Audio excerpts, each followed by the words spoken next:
Hey, welcome to Fork in Hell, where we're taking street food to a whole new level. In today's first ever episode, it's all about Asian spice. We're hitting Chinatown, morning markets, before hitting Mark Wiens' legendary restaurant in Bangkok and turning his delicious food into a full-blown Asian nightmare. Nothing to do with this, by the way. This is simply to show you who I am. My name's Chris, and I'm a video editor. I spend my time clicking, zooming, dragging, sipping, coloring, masking, sipping more, and revising client feedback. I'm happy I get to sit in my room doing what I really enjoy, helping others to achieve their dreams. The funny thing is, somewhere along the way, I gave up on mine. But that was about to change.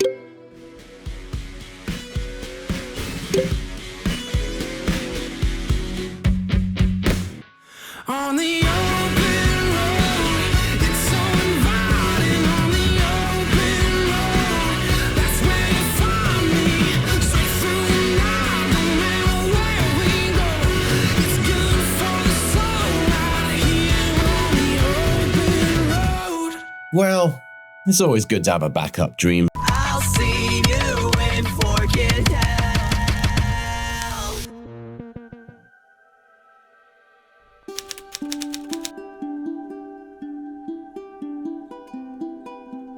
By the time most people open their eyes, the heartbeat of Bangkok is already pounding. From the maze-like alleys behind apartment blocks and the smoky corners of roadside kitchens to the quiet clatter of stools being set up, this is Bangkok's breakfast bell, and it rings well before sunrise. Tucked behind the glass towers of Asok is a quaint little morning market. The air's still cool, fans spin lazily overhead, and the fluorescent lights hum as vendors set up their stalls. Students and office workers drift in early to grab a delicious yet affordable breakfast before setting about their day. This market isn't built for tourists, it's for the people who run this city. It's not fancy, but it's real. And if there's one thing that connects every street-side kitchen across Thailand, it's the spice. In Thai food, spice isn't there to hurt you. It's there to wake you up. It's medicine, it's memory, it's art. So I figured what better way to take the first step on this journey than to put my aging taste buds to the test against some of the most powerful spices I could find. Now, I'll be honest with you, I don't know much. Actually, I don't know anything about street food. And that's fine, because what I am good at is going the extra mile to uncover the most interesting stories and showcase them to you, the food-loving viewer.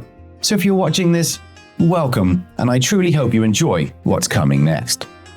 I've set 3 main goals for this channel, and what better way to explain them than by eating 3 chicken drumsticks, each one covered in a different spice. Pretty mild spices to be fair, but the message still stands. So, Wing 1, this channel is all about pushing boundaries, challenging myself, learning, and sharing the most exciting street food stories from around the world.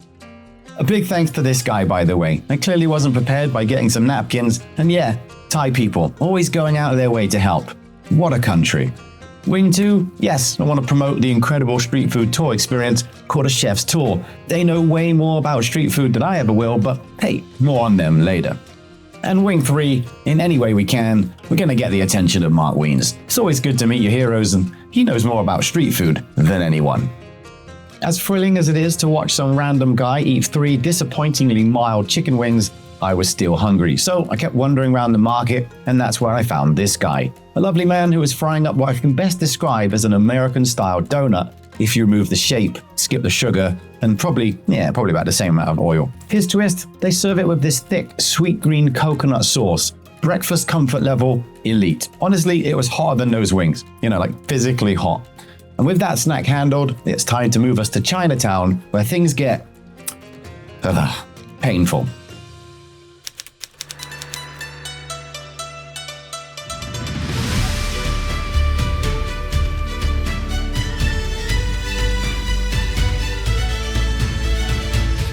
Thailand's Chinatown, or Yaowarat as it's known locally, is one of the most intense and unforgettable food experiences in the world. When the sun goes down, the streets come alive. Those little bowls of chopped red and green chilies in fish sauce, they're not for show, they're a test. One spoonful too many, and you're coughing, sweating, and weirdly kind of loving it. It's all part of the deeply rooted blend of Thai heat and Chinese richness that makes the food here hit harder and linger longer. How spicy is this? Approximately about number 1 and number 2 from 0 to 5. Oh, okay, so not very spicy at all. It's normal. Yeah. Oh, damn. I was hoping it would be crazy. Now, I'll be covering Chinatown properly in a future video. There's just way too much to cram in. But with a visit to Mark Wiens' restaurant lined up the next morning, I figured I needed a bit of a spice warm-up. So at this point, I decided, partly to test myself and, yes, partly to show off, to take a single mouthful of about 9 bird's eye chilies. They are roughly 100,000 units on the Scoville level, which, for context, the Scoville heat units don't actually multiply like volume and weight. So whilst the spice level technically remains the same, eating that many at once massively increases the intensity, the duration, and how badly it burns. And yes, they really burn.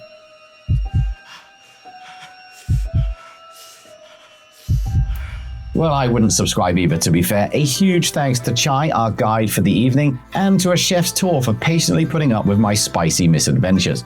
As I said, I've got a full-blown Chinatown video in the works, but if from what you've seen in the last 60 seconds whets your appetite, check out the pinned comment for details on joining an expert-led food tour here in Bangkok, or in many cities around the world. Alternatively, if you're just here to watch a man with IBS completely sabotage himself and Mark Wiens' legendary food, well, that's coming up right now.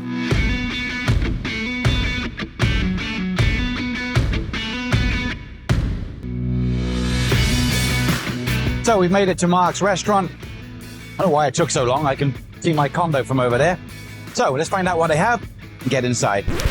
Well, turns out I'm not the only fan of Mark, so whilst we wait, let me share this. Mark Wiens is an enthusiastic, self-aware foodie friend that you feel like you've bumped into at every street food store in Bangkok. He's built his journey from humble beginnings, eventually landing in Thailand, where he discovered an unshakable love for street food and the people who make it.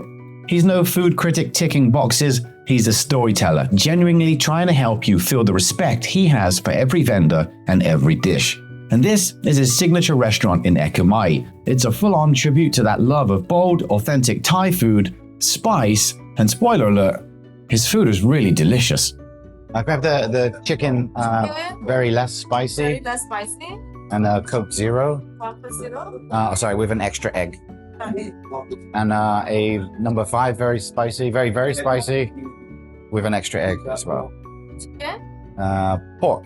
Please. Armed with a secret ingredient in my really manly leather satchel, don't question it, it was time to sit down and prepare. Incredibly enough, even though the restaurant was at maximum capacity, our food came out after just a short 10-minute wait. This is Pad Kapow, the dish that Mark Wiens built his entire restaurant around. It's not fancy, it's not fusion, it's just pure, unapologetic Thai comfort food. Mixed meat, garlic, a fistful of fiery chilies, and holy basil all smashed together in a hot wok served over rice with a crispy fried egg on top. It's about the only local Thai food that I eat regularly. Ingredients relatively simple, and yet the taste was somehow different, better than previous dishes I've eaten.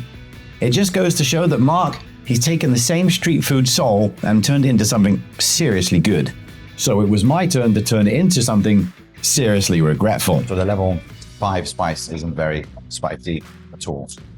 But you can add the secret ingredient. We'll see what that does.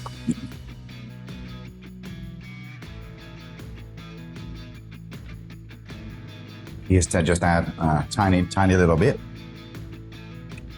of 1 million Scoville, and then just a little bit more for luck.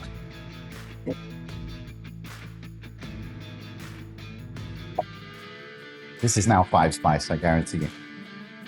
Now, according to ChatGPT, the reason that the level 5 spice didn't seem to register with me might be because I've eaten a load of those bird's eye chilies the previous night. So just to be clear, there's no reflection on the spice level here. If you come and try it fresh, I'm sure it absolutely knocked the wind out of you. But once I added those ghost peppers that I imported from Australia, I've spent the last 4 days in bed with severe stomach pains.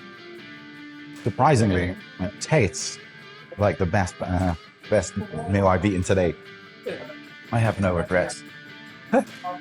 Now, the only problem with having a thin wife is that she rarely finishes her food and I end up with all the leftovers. So I thought I'd do it again, and this guy behind me's reaction was absolutely priceless. Tomorrow would be the problem. I already put the toilet roll in the fridge. I wasn't lying, so with bloodshot eyes for the second time in less than 15 hours, one final sprinkle of ghost peppers, for the road, two empty plates, and it was time to head home, lay down, and get ready for the next adventure. If anyone knows Mark and cares to share this video with him, awesome. To everyone else, thanks for watching.